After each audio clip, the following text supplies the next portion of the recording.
Wolverine V2 Razer controller. Apologize for the background noise and also this loud hum. Got a window issue here.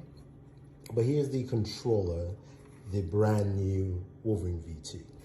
Now, this is a bit different from what you have from a standard grip Xbox controller. You can see it's a bit wider, and we'll compare that to you guys in a second, but it's got a long cable, which is bound up. I believe it's about 10 feet or so. And this gives you the ability to plug in and connect to your Xbox Series S or X.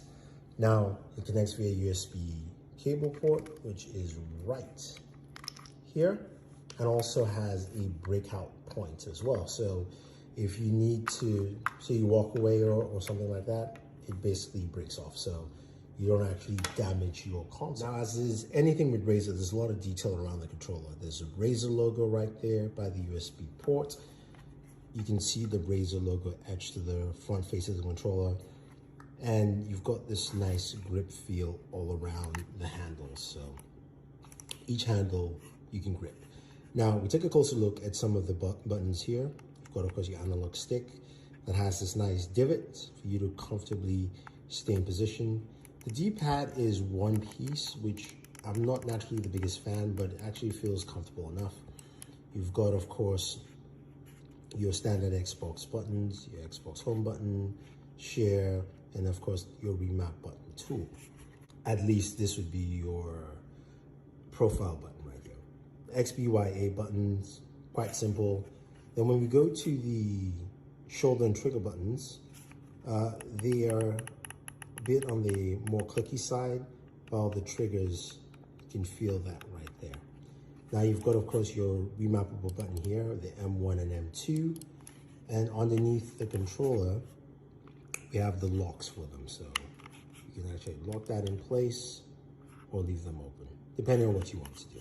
Now, speaking of controller size, you can see the standard Xbox controller here. The grip is a bit different. So as I put my hand here, you can see how easy it is for me to move from thumbstick to D-pad.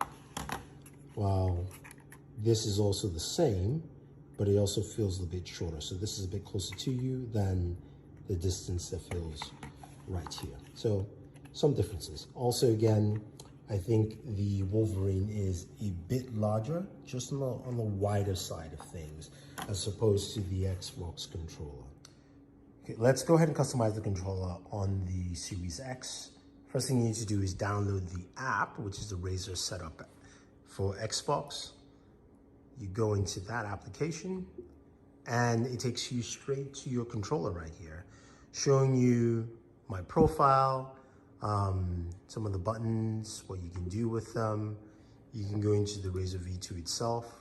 You can rename the controller if you like. You can go into my profile here. We can edit the profile. Now we can assign buttons, first thing. So we can assign buttons to the M1 and M2, the view and menu buttons. Those are the assignments I have. I haven't changed the view and menu, but you can do different things to them if you want to. Now you can go in and change your thumbstick sensitivity, assign sensitivity clutch to enable this feature. So you can do that. Okay, so that's assigned. We basically assign sensitivity clutches to the left and right thumbstick. Now we're in, we can go ahead and customize that whichever way we want. The axis, very simple, really easy stuff, whatever way you want to. It's gonna jump out of there. And then we can go ahead and customize the vibration. I have it at 10. Haptic feedback is really nice. You see the vibration zones that you have with this. So you can go ahead and change it to whatever you want to. Pretty nice altogether. Some of you are probably wondering how far the controller reaches. This is how far it does from the Series X over there on my left. Get a good idea. But if you guys have any questions or any comments about this controller, let me know. Don't forget to like, share, subscribe, and always enjoy your entertainment.